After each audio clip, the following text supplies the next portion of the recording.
نحمدہ ونصلی علی رسولہ الکریم اما بعد۔ میرے دوستو، جو بندہ فجر کی نماز کے بعد یہ عمل کر لے، اللہ تبارک و تعالیٰ سے وہ جو بھی مانگے گا اللہ تبارک و تعالیٰ اس کو وہ ضرور عطا فرمائیں گے۔ تو وہ عمل کون سا ہے میں آپ کو بتلاتا ہوں، میری بات کو توجہ سے سنیں۔ مولانا اشرف علی تھانوی رحمۃ اللہ علیہ ایک مرتبہ اللہ کی رحمت کے بارے میں بیان فرما رہے تھے۔ ان کے ایک خلیفہ تھے خواجہ عزیز الحسن رحمۃ اللہ علیہ۔ انہوں نے سوال کیا، حضرت اللہ تبارک و تعالیٰ اپنے بندے کو اپنا محبوب بنا لیں اور بندے کے دل میں اللہ کی محبت آ جائے، اس کے بارے میں ہمیں کوئی وظیفہ بتلائیں، کوئی نسخہ بتلائیں۔ تو حضرت مولانا اشرف علی تھانوی رحمۃ اللہ علیہ فرمانے لگے، اگر آپ یہ چاہتے ہیں کہ اللہ کی محبت آپ کے دل میں آ جائے تو پھر اللہ والوں کی جوتیوں کو سیدھا کرنا شروع کر دو، اللہ والوں کی جوتیوں میں بیٹھو، اللہ والوں کی مجلسوں میں بیٹھنا شروع کر دو، اللہ کی محبت آپ کے دل میں آ جائے گی۔ وہ کہنے لگے، حضرت یہ کیسے؟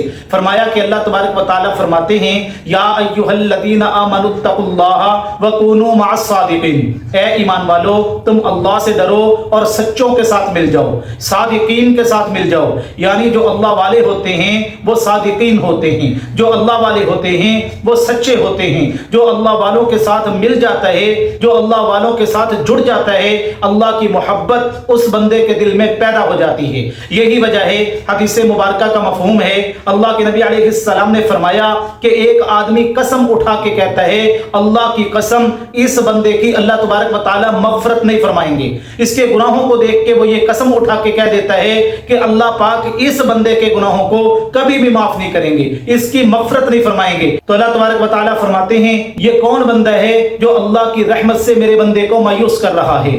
یہ کون ہے جو اللہ پر بھی حکومت کرنا چاہتا ہے؟ یہ کون ہے جو میرے بندے کو میری رحمت سے نا امید کر رہا ہے؟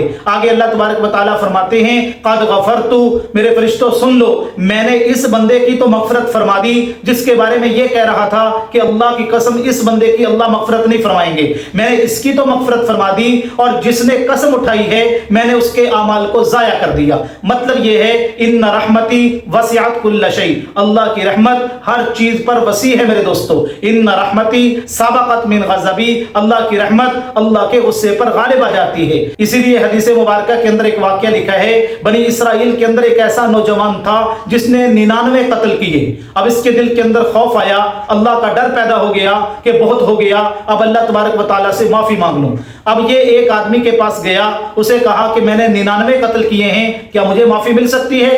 اب وہ عالم تھا نہیں، اس نے کہا نہیں، آپ کو کیسے معافی مل سکتی ہے؟ آپ نے تو 99 لوگوں کو قتل کیا ہے۔ اب اس نے کہا، اچھا اگر مجھے معافی نہیں ملتی، اب اس کو بھی اس نے قتل کر دیا۔ اب میرے دوستو، کم ملمیاتن حدیث کے الفاظ ہیں کہ اس نے 100 بندوں کو قتل کر دیا۔ اب یہ 100 بندوں کا قاتل بن گیا۔ اندازہ لگائیں، اتنا بڑا قاتل جس کے بارے میں قرآن مجید کے اندر آتا ہے، جس نے ایک بندے کو قتل کیا، فَكَأَنَّمَا قَتَلَ النَّاسَ جَمِيعًا، گویا کہ اس نے سارے کے سارے لوگوں کو قتل کر دیا۔ میرے دوستو، قتل کی اتنی بڑی سزا ہے اور قتل اتنا بڑا جرم ہے، تو اس نے 100 بندوں کو قتل کیا، لیکن پھر دل کے اندر خوف آیا کہ نہیں، مجھے اللہ سے معافی مانگنی چاہیے، توبہ کرنی چاہیے۔ اب یہ وہاں سے چلا، ایک اور عالم کے پاس پہنچا اور کہا کہ دیکھو میں نے اتنے لوگوں کو قتل کیا ہے، 100 بندوں کا میں قاتل ہوں، کیا مجھے معافی مل سکتی ہے؟ کیا اللہ میری توبہ کو قبول فرما لیں گے؟ اس نے کہا، جی ہاں بالکل اللہ آپ کی توبہ کو قبول فرمائیں گے۔ آپ فلاں بستی میں چلے جائیں، نیک لوگ وہاں رہتے ہیں، ان کی موجودگی میں آپ اللہ سے توبہ کریں، اللہ آپ کے گناہ کو معاف فرما دیں گے۔ اب یہ توبہ کی نیت سے جب چلا تو راستے کے اندر اس کو موت آ گئی۔ اب دونوں طرف کے فرشتے آ گئے، عذاب والے بھی جنت والے بھی۔ عذاب والے کہنے لگے کہ یہ ہمارا بندہ ہے، ہم اس کو جہنم میں لے کے جائیں گے کیونکہ اس نے 100 لوگوں کو قتل کیا ہے۔ اب جنت والے کہنے لگے نہیں، یہ توبہ کی نیت سے چل پڑا تھا، یہ ہمارا بندہ ہے، ہم اس کو جنت میں لے کے جائیں گے۔ اب دونوں فرشتوں کا آپس کے اندر جب تکرار ہوا تو اللہ تبارک و تعالیٰ کی طرف سے حکم ہوا کہ زمین کو کیلکولیٹ کیا جائے، زمین کو ناپا جائے۔ اگر یہ گھر کے قریب تھا تو جہنم والے لے جائیں، اگر وہ بستی کے قریب تھا تو جنت والے لے جائیں۔ کتابوں میں لکھا ہے یہ بندہ گھر کے قریب تھا، لیکن کیونکہ اللہ فیصلہ فرما چکے تھے کہ میں نے اپنے بندے کو معاف کرنا ہے، کیونکہ یہ توبہ کی نیت سے گھر سے نکل چکا تھا، تو تو اب اللہ تبارک و تعالیٰ نے بستی والی زمین تھی اس کے قریب اس بندے کو کر دیا، تو جنت والے فرشتے اس بندے کو لے گئے اور اس کے لیے جنت کا فیصلہ ہو گیا۔